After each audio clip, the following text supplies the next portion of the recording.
ẹ káàbọ̀ sí iléeṣẹ́ wa o. Ọ̀dẹ̀ ọ̀dùn bí ṣàlàfíà làbá yín. Bí wọ́n fẹ́ bí wọ́n kọ̀ sẹ́ Yorùbá nation náà ṣì ni o. Bẹ́ẹ̀ ni Yorùbá nation òun ni ọ̀nà àbáyọ. Ẹ̀yin èèyàn wa àṣírí wọn tú o. Bẹ́ẹ̀ ni àṣírí wọn ti tú. Tá bá sọ wípé gbogbo àwọn tó ń pè ní bókobòko tí wọ́n ní pé àwọn fẹ́ fún ní amnesty, gbogbo àwọn bókobòko tí wọ́n ní pé àwọn fẹ́ rán lọ léèwé, in fact ìtàn tún rán lọ léèwé because lẹ́nujọ́ mẹ́ta ìkọ́ ni about 390 tán lọ graduate níléèwé lára àwọn tí wọ́n ti pààyàn tán ti pààyàn lóríṣiríṣi tán ti jẹ́ kí gbogbo ọ̀pọ̀lọpọ̀ ìdílé míì tán ti fi wọ́n sínú ìrònú ayérayé. Àwọn bókobòko tá à ń sọ̀rọ̀ yìí tán bá ti wá mú wọn tán àwọn ìjọba máa ní pé òkè o àwọn ará bíi pé ká má ṣe wọ́n ní jàǹbá wọ́n máa ní kán má ṣe wọ́n jàǹbá pé kán fi wọ́n lẹ̀ pé wọ́n máa di àtúnbí pé wọ́n ti di àtúnbí repentant bókobòko ló ń pè wọ́n. Tán bá ti wá mọ ọjọ́ ṣẹlẹ̀ wọ́n máa ń rán wọn lọ léèwé wọ́n á ní kán lọ kọ́ṣẹ́ vocational school. From there wọ́n máa ní pé bí a shoemaker ló fẹ́ kọ́ o bóyá bọ́n ṣe ń ránṣọ nìwọ́ fẹ́ kọ́. Láwọn tán ti pààyàn ṣe ń gbọ́ láwọn tán ti pààyàn tán ti ṣe oríṣiríṣi wọ́n máa tún ní pé kán má pa wọ́n pé wọn ò ní ṣe bẹ́ẹ̀ mọ́ pé ìgbà ìmọ̀ ni ó níbi tí mò ń lọ èèyàn wa pé ìgbà ìmọ̀ ni wọ́n máa ní pé òkè o lọ́wọ́lọ́wọ́ báyìí o àwọn fẹ́ dá wọn padà sínú àwùjọ àwọn èèyàn wọ́n máa tẹ̀ dá wọn kan padà sínú Nigerian Army pé kán lọ join ní Nigerian Army wọ́n máa fún wọn training pé gbogbo nǹkan tó ń ṣe tó ń fi ń pààyàn yẹn pé wọn ò mọ̀ ok ẹ wá sọ fún mi o ṣé àwọn eléyìí tó yẹ pé tó bá ti mú tí wọ́n ní pa ẹ̀ àwọn tó kù nu wọn tó yìí ń pààyàn lọ ṣé kò ní máa dùn mọ́ wọn nú láti máa pààyàn lọ wọ́n máa continue ni now because wọ́n máa ní pé after all tó bá máa wọn kẹ́ tó mọ̀ tó ṣẹlẹ̀ wọ́n máa ní kán dáríjì àwọn náà ni so wọ́n máa pààyàn lọ. Kí ni àwọn ìjọba yìí kí ló ń try àti máa ṣe wọ́n ń try àti máa encourage wọn pé kán túbọ̀ máa pa èèyàn lọ ibi tá à ń lọ rèé. Now ṣé arákùnrin tẹ́ ń rí àṣírí ẹ̀ ti tú o ó pe rẹ̀ ní one of Nigerian soldiers bẹ́ẹ̀ ni òun ni wọ́n pè in fact òun ló jẹ́ kí ló wá ṣe o ó jí àwọn nǹkan ìjà olóró ó ń kó sá lọ bá àwọn bókobòko ẹgbẹ́ ẹ bá gbàgbé pé sójà ni o sójà ló pera ẹ̀ sójà má kà fún yín òun náà lẹ́ ń rí 25-year-old Nigerian soldier caught in Kaduna smuggling ammunition from frontline operations. Wọ́n ti mú o ó smuggle gbogbo àwọn ammunition tẹ́ ń rí wọ́n níbo ló ń kó lọ kò lè sọ̀rọ̀ ẹ mọ̀ pé tí wọ́n ti mú wọn bẹ́ẹ̀ yẹn ọkàn wọn dí gan wọn ní jẹ́wọ́ ó máa ṣe o.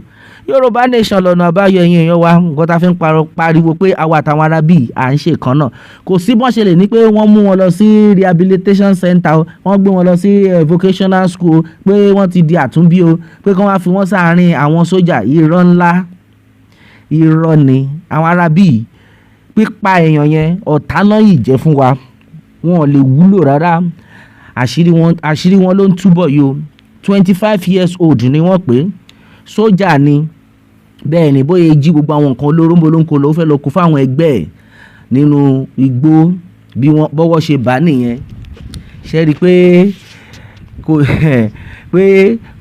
kò sí nǹkan tó ń jẹ́ wọ́n Nàìjíríà báyìí ṣẹ́yìn náà rí ok ẹ jẹ́ kí n kà sí létí kẹ́yìn náà rí bó ṣe ń lọ. Wọ́n ní the military has apprehended a 25-year-old soldier.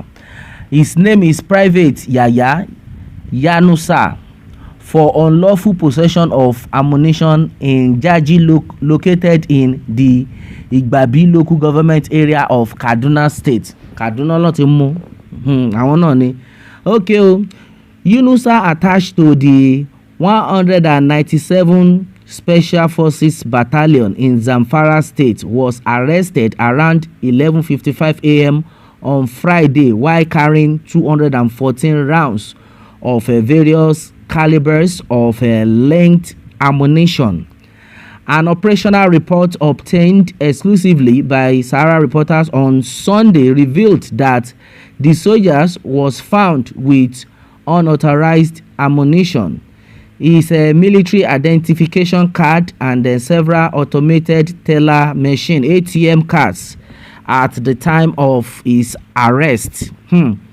Now, the report detailed that Yunusa was in possession of 50 rounds of 12.7 by 108 mm and then 69 rounds of 7.62 by 54 mmR.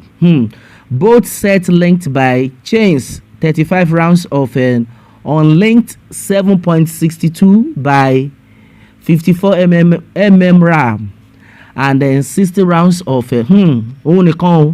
5.56 times 45 mm. He also had Opay, Unity Bank, Access Bank, and the First Bank ATM cards. Ṣé rí pé ọ̀daràn ni àwọn arábí? Kò sí nǹkan tí ò sí lọ́wọ́ wọn. Ó tún gbé ATM card oríṣiríṣi báǹkì, ó gbé sápò, wọ́n kà mọ́ lọ́wọ́. During interrogation, Unisa allegedly confessed that he retrieved the ammunition during operations, stating that he was the operator of the anti-aircraft machine gun mounted on a military vehicle. Ṣé ẹ rí wọn? Àṣírí wọn tún ti tú o. Kò ń ṣe pé tọ́mátẹ̀ ti yọ wọ́n kúrò tọ́mátì wá join láti tọ́mátì kúrò láti orí boko tọ́mátì wá join army. Kò ń ṣe pé wọ́n kàn máa fi wọ́n sí ipò lásán, wọ́n máa fi wọ́n sí ibi tó ga ni. So that àwọn ọlọ́mọ máa operate, àwọn ọlọ́mọ máa control, àwọn ọlọ́mọ máa rán àwọn ọmọ ọlọ́mọ pé ó dá ẹ lọ́jà, àwọn náà lọ́tún máa rán àwọn ọ̀tá kan lọ pa wọ́n. Ó mà ṣe o. Yorùbá nation lọ́nà àbáyọ ẹ̀yin èèyàn wa. Bọ́n fẹ́ bọ́n kọ̀, Yorùbá nation nìkan ló lè ṣe. Ṣé rí nǹkan tá à ń sọ? Àwọn arábí yìí, àwa àtàwọn arábí yìí a lè jọ ṣe pọ̀. Bẹ́ẹ̀ ni, a lè jọ ṣe pọ̀. Ìdí tá fi ń pariwo lójoojúmọ́ nìyẹn pé Yorùbá nation nìkan ni ọ̀nà àbáyọ. Okay, ẹ máa wọ ẹni báyìí. Lẹ́yìn tó ti pààyàn lóríṣiríṣi o, wọ́n wá ní pé òkè o, wọ́n dáríjì, kán lọ sí rehabilitation center. From there wọ́n wá lọ sí vocational school, kán lọ kọ́ bọ́n ṣe ń kọ́ṣẹ́. Wọ́n kọ́ṣẹ́ tán, wọ́n wá fún wọn ní bíi 50,000 naira.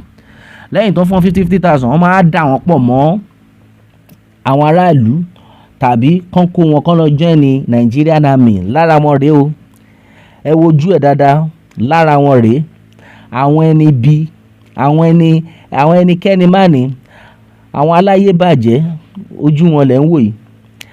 Nǹkan tó ń ṣe kiri àdúgbò rèé, nǹkan tó ń ṣe kiri àdúgbò rèé. Wọ́n máa ti wá yọ wọ́n tán, wọ́n máa lọ fi wọ́n sí ipò tó ga tó yẹ pé wọ́n lè máa control. Ṣé ẹ rí ibi tí bọ̀bọ́ yìí ti ń control? Nǹkan tó fi ráyè jí gbogbo nǹkan tó jí rèé o. Ó fẹ́ lọ kó fún àwọn ará tiẹ̀ nínú igbó. Àfi kí Ọlọ́run gbà wá. Ẹ̀yin èèyàn wa, Yorùbá nation lọ́nà àbáyọ. Ní rí jù báyìí lọ lórí eléyìí o. A ó máa bẹ ọ̀bẹ níbẹ̀ ṣu, àtẹ́lẹsẹ̀ abẹnáwò. Ẹni tó bá ní a máa bọ̀ òun là ní dé bá. God bless Yorùbá nation. Ó dàbọ̀.